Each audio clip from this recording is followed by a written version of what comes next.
Résumé du manifeste de la jeunesse africaine pour un nouveau panafricanisme. Préambule, l'appel d'une génération.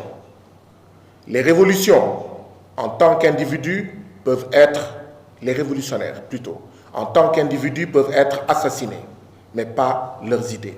Je viens de citer le camarade président Thomas Sankara. Nous, jeunesse d'Afrique, héritiers des rêves et des luttes de nos prédécesseurs, nous nous levons pour affirmer notre engagement envers un nouveau panafricanisme. Dans l'esprit de Thomas Sankara, Kwame Nkrumah, Jomo Kenyatta, Patrice Lumumba et d'innombrables révolutionnaires anonymes, nous déclarons que le moment est venu pour un réveil radical de la conscience africaine de l'unité et de l'action. Ce manifeste n'est pas un document d'intention, c'est une déclaration de mouvement. Il est né de l'urgence de notre époque. Crise climatique, dépendance économique, aliénation culturelle et érosion de notre mémoire historique. Nous refusons d'être de simples témoins, de passifs spectateurs. Nous choisissons d'être les architectes actifs d'une Afrique libérée, unie et souveraine.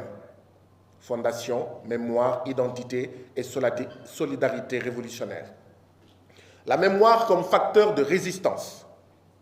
Nous honorons la mémoire de nos prédécesseurs, non comme une nostalgie, mais comme la boussole. La décolonisation de nos esprits commence par la réappropriation de notre histoire.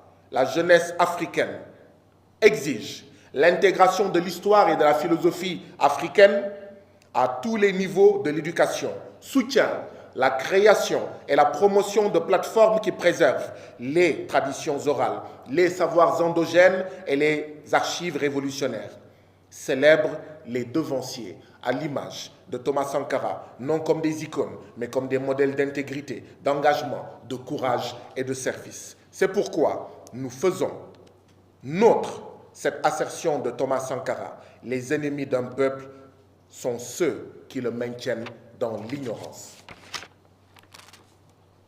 Solidarité révolutionnaire. La solidarité n'est pas de la charité, c'est une lutte partagée.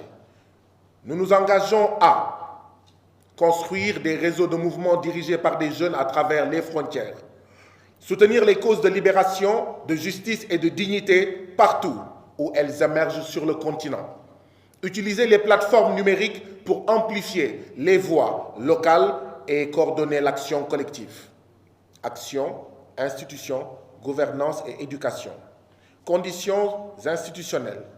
Pour que ce manifeste devienne réalité, nous exigeons l'inclusion des jeunes dans la gouvernance proportionnellement à leur poids démographique qui constitue une force. Cette représentation doit se ressentir dans les instances décisionnelles locales, nationales et continentales. Une éducation civique panafricaine avec des programmes qui enseignent l'unité africaine, les valeurs démocratiques et la pensée critique. Des institutions responsables, des systèmes transparents qui servent le peuple et non des intérêts égoïstes et étrangers. L'éducation comme libération. L'éducation doit être émancipatrice.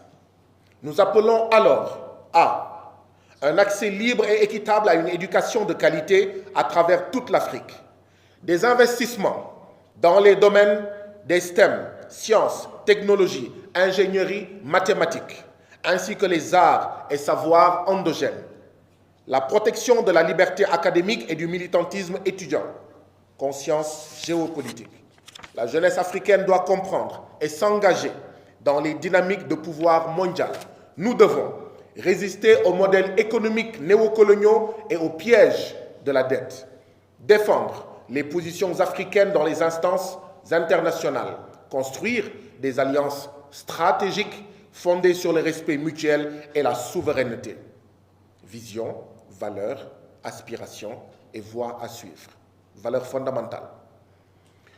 Nous affirmons les valeurs suivantes comme piliers de la nouvelle Afrique. L'intégrité à travers un leadership fondé sur la vérité et le service. La solidarité pour l'avènement d'une unité sincère et réelle au-delà des frontières, des tribus et des langues. La créativité pour parvenir à une innovation qui reflète les réalités et les rêves africains. aspirations pour le moyen terme. D'ici la prochaine génération, nous voyons une Union africaine pleinement intégrée avec l'effectivité d'une libre circulation des personnes et des biens ainsi qu'une monnaie commune. Des entreprises dirigées par des jeunes comme moteurs du développement durable. Une renaissance culturelle qui redéfinit l'identité africaine dans le monde. Engagement final. Nous faisons le serment d'agir et non d'attendre, de construire et non de mendier, de nous souvenir et non d'oublier. Ce manifeste est notre serment au continent et à nous-mêmes, comme disait Thomas Sankara, osons inventer l'avenir. Enfin, enfin, enfin.